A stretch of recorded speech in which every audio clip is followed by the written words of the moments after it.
Hello sir, చెప్పమ్మా. అయితే ప్రేమ పెళ్లి మీద మీ అభిప్రాయం ఏంటి సార్? మనిషి అయిన తర్వాత ప్రేమలో పడక తప్పదు, మనిషి అయిన తర్వాత పెళ్లి చేసుకో తప్పదు. అర్థమైందా? Biological needs compulsory. నీకు అర్థమైందా? హృదయం ప్రతి ఒక్కడికి ఉంటుంది, స్పందనలు ఉంటాయి. మనిషి అయిన తర్వాత బయోలాజికల్ నీడ్స్ ఉంటాయి. అందువల్ల ప్రేమ పెళ్లి క్వైట్ న్యాచురల్. అయితే ఒక వయసు వచ్చే వరకు వీటికి దూరం ఉండటం మంచిది. ఎందుకంటే జీవితంలో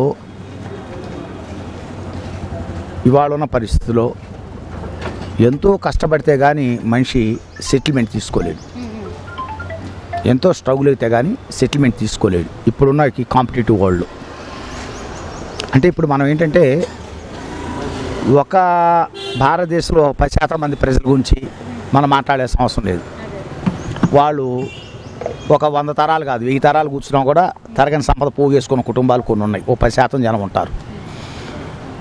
వీళ్ళ గురించి మనం ఎప్పుడు డిస్కస్ చేయకూడదు. వాళ్ళ గురించి అసలు వాళ్ళు ఎలా పోయినా వాళ్ళకి జీవితాలు పెద్ద నష్టాలు ఉండవు. వాళ్ళు ప్రేమలు వాళ్ళు 14 ఏట ప్రేమలో పడ్డా, వాళ్ళు 16 ఏట ప్రేమలో పడ్డా దానివల్ల నష్టాలు ఏమి ఉండవు. ఓకే, వాళ్ళకి స్ట్రగుల్ ఫర్ ఎడ్యుకేషన్స్ కాదు. కానీ భారతదేశం ఈరోజు కూడా 60% మంది ప్రజలు జీవితంలో కష్టపడి పైకి రావాల్సిన వాళ్ళే. అందువల్ల ఇలాంటి ప్రజలు ఏంటంటే తల్లిదండ్రులు కానీ పిల్లలకి ముందు చెప్పాలి అసలు మన కుటుంబం ఏంటి, మన కుటుంబ పరిస్థితులు ఏంటి, మన ఆర్థిక పరిస్థితులు ఏంటి. పిల్లల్ని ఎడ్యుకేట్ చేయటం ముందు నేర్చుకోవాలి.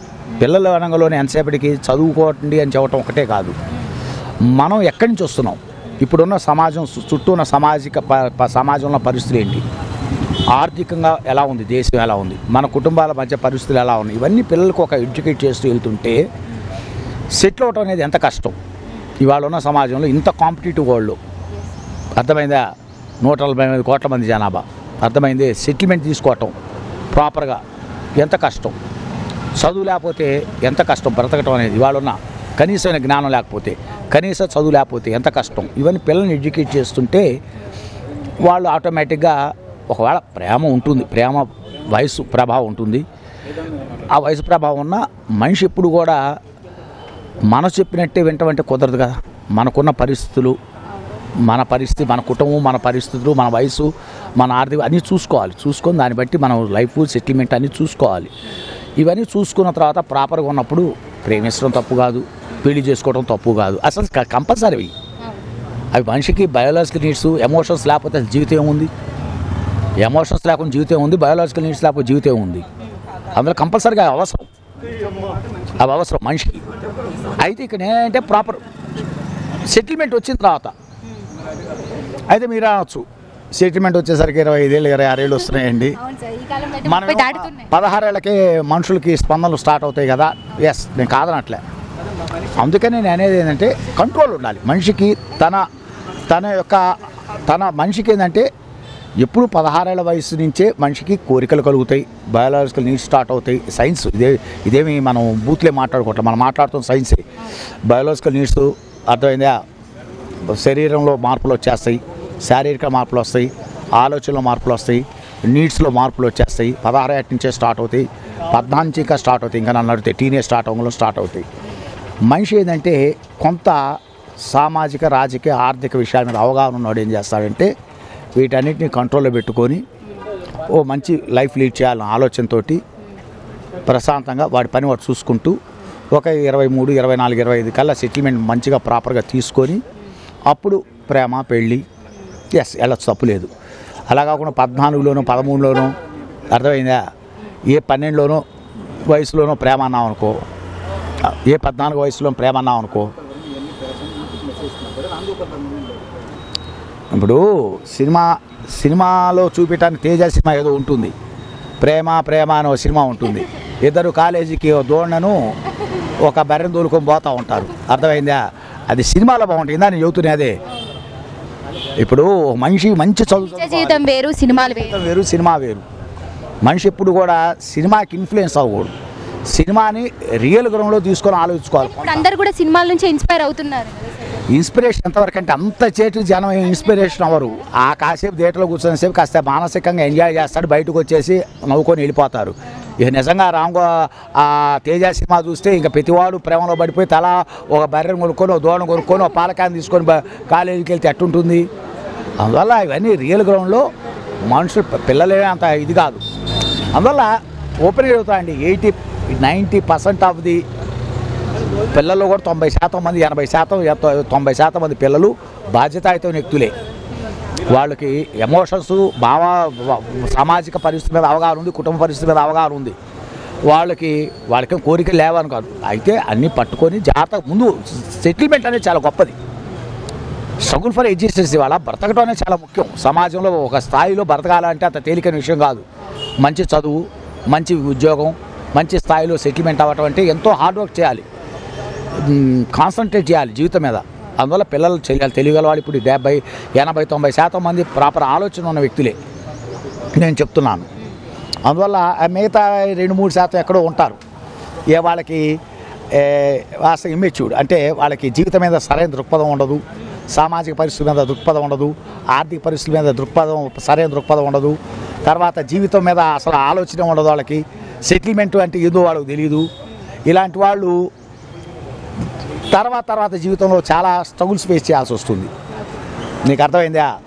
చాలా ఫేస్ చేయాల్సి వస్తుంది. అందువల్ల నేను ప్రేమించడం తప్పను, పెళ్లి చేసుకోవడం తప్పను, పిల్లల్ని కంటం తప్పను. ఈ సహజం రొటీన్ లైఫ్లో జరిగిపోవాలి ఎవరికైనా. ఇవన్నీ రొటీన్ లైఫ్లో జరిగిపోవాలి. అయితే నేను అనేది అంటే దానికి ఒక టైం ఉంటుంది.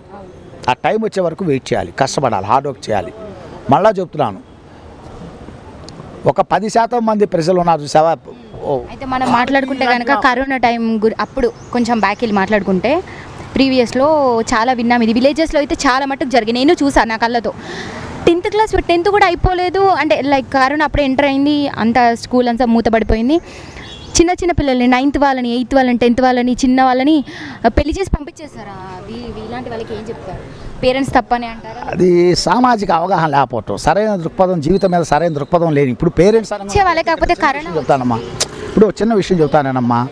వయసును బట్టి పరిపక్వతను మనం అంచనా వేయలేంగా. ఇప్పుడు ఒక మనిషికి 60 ఏళ్ళు ఉన్నంలోనే వాళ్ళు పరిపక్వమైన వ్యక్తి, జీవితం మీద సరైన దృక్పథం ఉన్న వ్యక్తి అని అనుకోకూడదు.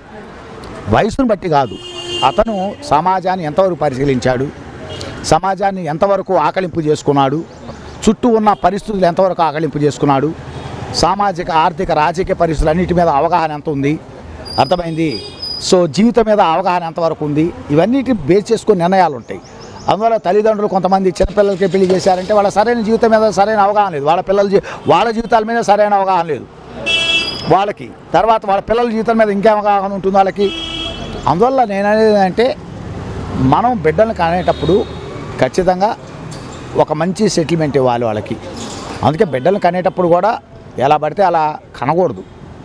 వాళ్ళకి మనం సరైన జీవితం ఇవ్వగలవా లేదా, సరిగ్గా పెంచగలవా లేదా, వాళ్ళకి నీడ్స్ మనం కంఫర్ట్ జోన్లో పెంచగలవా లేదా, ఇవన్నీ చూసుకోవాలి. బేసిక్ నీడ్స్ అనేవి మనం తీర్చగలగాలి. ఇవన్నీ చూసుకొనే పెళ్ళిళ్ళు చేయాలి. ఊరక కని పక్కన వేసావు, ప్రేమ అన్నావు, పెళ్ళిళ్ళు అన్నావు, కని పక్కన వేసావు, వాళ్ళు సమాజంలో రేపొద్దున ఏమవ్వాలి?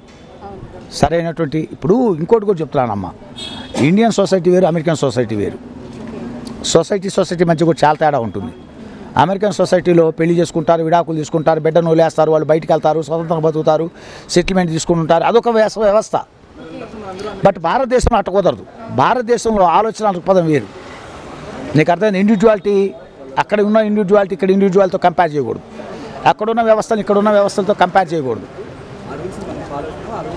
అక్కడ చెప్తానమ్మా, అక్కడ ఉన్నటువంటి ఆర్థిక పరిస్థితులు ఇక్కడ ఆర్థిక పరిస్థితులు కంపేర్ చేయకూడదు. ఇప్పుడు అమెరికాలో పార్ట్ టైం చేసుకుంటే డాలర్లు వస్తాయి, పార్ట్ టైం చేసుకుంటే కొద్ది రోజులు పని చేసుకుంటే చాలా మంచి డబ్బు వస్తుంది, బతకగలరు కొన్ని గంటలు చేసుకుంటేనే. భారతదేశం అట్ట కాదు, పొద్దుటి నుంచి సాయంత్రం దాకా 8 గంటలు కింద పైన చించుకుంటే కూలి ఎంత వచ్చింది? 500 వచ్చింది. అర్థమైంది? 500 వచ్చింది. ఒక మనిషి బతకాలంటే కనీసం ఎన్ని రోజులు కష్టపడాలి, నీడ్స్ ఏంటి? అందువల్ల ఎంత కూలి పని పోయినా ఇక్కడ వేతనాలని చూసుకోవాలి. అభివృద్ధి చెందిన దేశాలు వేరు, అక్కడ పరిస్థితులు వేరు, అక్కడ సామాజిక పరిస్థితులు వేరు, మన దేశం వేరు, ఇక్కడ సామాజిక పరిస్థితులు వేరు, ఇక్కడ ఆర్థిక పరిస్థితులు వేరు. చాలా విషయాలు పరిగణలో తీసుకోవాలమ్మా. ఒకరితోటి వాడిని చూసి మనం ఇదవ్వకూడదు. ఎప్పుడు కూడా మనం ఏంటి, నేను అదే చెబుతాను, చాలామంది చెప్పేది, కుటుంబాలకు కూడా నేను చెప్పేది అదే. ఎదుటివాడి కుటుంబం కారు కొందని మనం కారు కొనాలని, ఎదుటివాడు పెద్ద ఎల్ఈడి స్క్రీన్ కొన్నాడు మనం కొనుక్కోవాలని ఈ అసలు నేను ఒప్పుకోను. మనం ఏంటి అసలు మన ఆర్థిక పరిస్థితి ఏంది, మనం ఉన్న ఎక్కడి నుంచి వచ్చాము, మనం ఉన్న మనం ఎంత సేవ్ చేయగలం, మన అవసరాలేంటి, మన బిడ్డల అవసరాలేంటి, ఒక ప్రాపర్ ప్లానింగ్ అంటాం. ఇవి లేకుండా జీవించిన వాళ్ళు ఎవరైనా చాలా ఇబ్బందులు పడతారమ్మా. నేను అదే చెప్పేది, ప్రేమ పెళ్ళి నేను తప్పను, బట్ ఒక వయసు సర్టన్ ఏజ్ సెటిల్మెంట్ తీసుకున్న దాకా మనుషులు చాలా కంట్రోల్గా ఉండాలి, చాలా నిబద్ధతగా ఉండాలి. ఎందుకంటే ఈ 14 ఈ టీనేజ్ అంటారు దాన్ని, ఈ 13 అయిపోయింది, 13కి వచ్చేసేది టీనేజ్, 12 అయిపోయింది, 13 to 19 అర్థమైంది. ఈ మధ్యలో అనేటువంటిది మనిషి చెడిపోవటానికి చాలా అవకాశాలు ఉన్నాయి. నీకు అర్థమైంది? టీనేజ్లో చేసుకునే వాళ్ళు ఆలోచించకుండా చేసుకుంటారు. మనిషి ఎప్పుడు కూడా అందుకనే క్రమబద్ధమైన జీవితం ఉండాలని చెబుతాం పిల్లలకి. ఎందుకు కొన్ని క్రమబద్ధమైన జీవితం, క్రమబద్ధమైన ఆలోచనలు ఎందుకు నేర్పుతాం? క్రమబద్ధంగా జీవిస్తూ నేర్పినప్పుడు క్రమబద్ధమైన ఆలోచనలు ఉంటాయి. క్రమబద్ధంగా జీవించడం నేర్పలేదనుకోండి, క్రమబద్ధమైన ఆలోచనలు ఉండవు. క్రమబద్ధమైన జీవనం, క్రమబద్ధమైన ఆలోచన లేనప్పుడు వాడి జీవితం ప్రాపర్గా క్రమబద్ధంగా సెటిల్ అవ్వలేదు, పద్ధతిగా సెటిల్ అవ్వలేదు. అందువల్ల ఇప్పుడు కూడా నేను చెప్పేది అదే, నేను ఏ వయసులో చేయాల్సిన పని ఆ వయసులో చేయమని చెబుతా. చదువుకునే వయసులో చదువుకోవాలి, పెళ్లి చేసుకునే వయసులో పెళ్లి చేసుకోవాలి, సంతానం కాని వయసులో సంతానం కావాలి, సంపాదించే వయసులో సంపాదన చేయాలి, సామాజిక సేవ చేయాల్సిన వయసులో సామాజిక సేవ చేయాలి. వానప్రస్థం అర్థమైందా? భగవంతుడి సేవ చేసుకోవాల్సిన భగవంతుడి సేవ, ఇవి చాలా దశలు ఉన్నాయి. ఏ దశలో ఆ దశలో ఆ పని చేసుకుంటూ పోవాలి వ్యక్తి అనేటువంటి వాడు. అంతేగాని చదువుకునే వయసులో ప్రేమ పెళ్ళి, అర్థమైందా? పిల్లలు పుట్టిన తర్వాత చదువు, ఆ తర్వాత సెటిల్మెంట్, ఇవన్నీ చాలా కష్టం. ఎక్సెప్షన్ కేసులు చెప్పకూడదు. ప్రతివాడు ఏంటంటే మధ్యకాలంలో ఎక్సెప్షన్ కేసులు చెప్తారు. ఎక్సెప్షన్ కేసు, మినహాయింపు కేసులు ఎప్పుడు తీసుకొచ్చి జనరలైజ్ చేసి మాట్లాడకూడదు. సామాజికంగా మనం మాట్లాడేప్పుడు ఎప్పుడు కూడా అమ్మా ఎక్సెప్షన్ కేసుని జనరలైజ్ చేసి మాట్లాడకూడదు. మనం జనరల్గా మాట్లాడాలి ఎప్పుడు కూడా. ఎక్సెప్షన్ కేసుని ఎగ్జాంపుల్గా తీసుకొచ్చి వాదన, పిడివాదన అంటారు దాన్ని. అందువల్ల ఇప్పుడు కూడా భారతీయ సమాజంలో చదువుకు చాలా ప్రాముఖ్యత ఉంది. ఎందుకు ఆ ప్రాముఖ్యత ఉందంటే ఇక్కడ కడు పేదరికం నుంచి పైకి వస్తున్న పిల్లకాయలు, నీకు వాళ్ళ ఎస్సీలో కానీ, ఎస్టీలో కానీ, బీసీలో కానీ చదువు లేకపోతే ఏముందమ్మా రాబోయే రోజుల్లో, అర్థమైంది? అందువల్ల కింద స్థాయిలో వ్యక్తులు కూడా చాలా చదువుకోవాలి, చాలా పైకి రావాలమ్మా. చదువు మీద చాలా కాన్సన్ట్రేట్ చేయాలమ్మా. అందరూ పిల్లలకందరికీ చాలా బాగా కష్టపడాలి. ఒక దశలో కష్టపడకపోతే 24, 25 పిల్లలు వచ్చిన తర్వాత ఆ స్ట్రగుల్స్, ఆ సెటిల్మెంట్ ప్రాపర్గా లేకపోతే ఆ ఇబ్బందులు ఏంది అప్పుడు తెలుస్తాయి. సెటిల్మెంట్ లేకుండా ఇప్పుడు ఆలోచనలు లేకుండా ఫర్దర్గా ఫ్యూచర్ గురించి ఆలోచన లేకుండానే ఏదో ప్రేమ పెళ్ళి అనేది అచ్చా తప్పు చెబుతున్న సామాజిక అవగాహన లేదు. వాళ్ళ మీద జీవితం మీద వాళ్ళకే సరైన దృక్పథం లేదు. వాడి జీవితం మీద వాడికే సరైన ఆలోచన లేదు.